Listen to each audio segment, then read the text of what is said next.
রবিবার দিনকে তোমাদেরই ইলেকশনের প্রচারে টুপ্পাইদা প্রসূন ব্যানার্জিকে দেখা গিয়েছিল অরূপ রায়ের পাশে, তোমার পাশে। সেই দেখো আজকে যেমন আজকে বাগুইআটিতে একটা সেলিব্রেশনের প্রোগ্রাম হয়েছে, সেখানে তাপস চ্যাটার্জি আছে। দেখুন, এটা মোহনবাগানের একটা পরিবারের মতন, সো যেখানে অনেকেই অনেক জায়গায় যেতে পারে। আমি তো একটা কথা বলছি, আমরা তো ডাইরেক্ট ইলেকশনের মিটিং করছি। আজকে দেবাশিস দা সেলিব্রেশনের নাম করে সেটাকে ইলেকশন মিটিং করার চেষ্টা করছে। তো এইভাবে মানে এটা কোনোদিন মোহনবাগানের সেলিব্রেশন করে ইলেকশনে ভোট চাওয়া আজ অবধি হয়নি। কারণ ওরা জানে যে সেলিব্রেশন না বললে মেম্বাররা আসবে না, মেম্বারদের তাদের ওপর আস্থা নেই।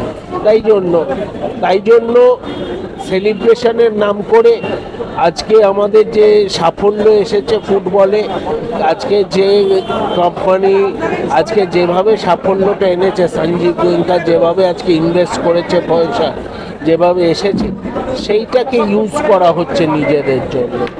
এটা শাসক যারা থাকে তাদের এটা সুবিধে হয়, কিন্তু মোহনবাগান ক্লাবের এইটা উচিত নয় আমার মতে। প্রসূন ব্যানার্জির এই পরিবর্তনটাকে কিভাবে দেখছেন? প্রসূনদা তো আমার কাছে এসেছিল, বলছে ওখানে গিয়ে একটা কথা বলেছে যে সবার একসাথে থাকা উচিত, হওয়া উচিত। এবং ক্যালকাটা স্পোর্টস জার্নালিস্ট ক্লাবে তিনি আমাদের সামনে যেটা কথা বলেছেন, তাদের ইলেকশন কি দরকার, সবাই সব মিলিয়ে ইলেকশন কি দরকার, তাহলে এবার থেকে তাহলে দেশে ইলেকশনটা উঠিয়ে দেওয়া হোক। উনিও তাহলে আর ইলেক্টেড এমপি নিজেকে না বলে সিলেক্টেড এমপি বলতে পারেন। তাহলে উনি লোকসভায় যাচ্ছেন কেন? রাজ্যসভায় যেতে পারেন। রাজ্যসভা তো একতরফে ইলেক্টেড নয়, সিলেক্টেডই, সেখানে যেতে পারে। গণতন্ত্র আমাদের দেশে আছে, সেটাকে আমাদের সম্মান জানানো উচিত। এবং তার পাশাপাশি তাপস চ্যাটার্জিকেও কিন্তু আজকে বাগুইআটির মঞ্চে দেখা যেতে পারে, আজকে তো সমর্থনে ছিলেন, সেলিব্রেশন মঞ্চ করে গেছে।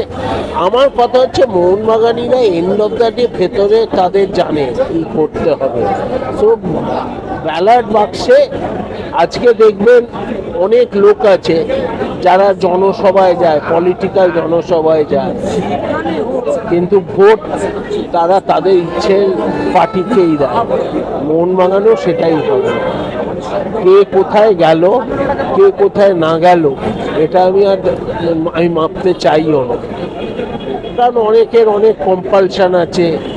প্রথমত মোহনবাগানির ব্যাপার আছে, তারপরে এরিয়ার পলিটিক্যাল কম্পালশন আছে, তার আগামী দিনের ফিউচারের কথা আছে।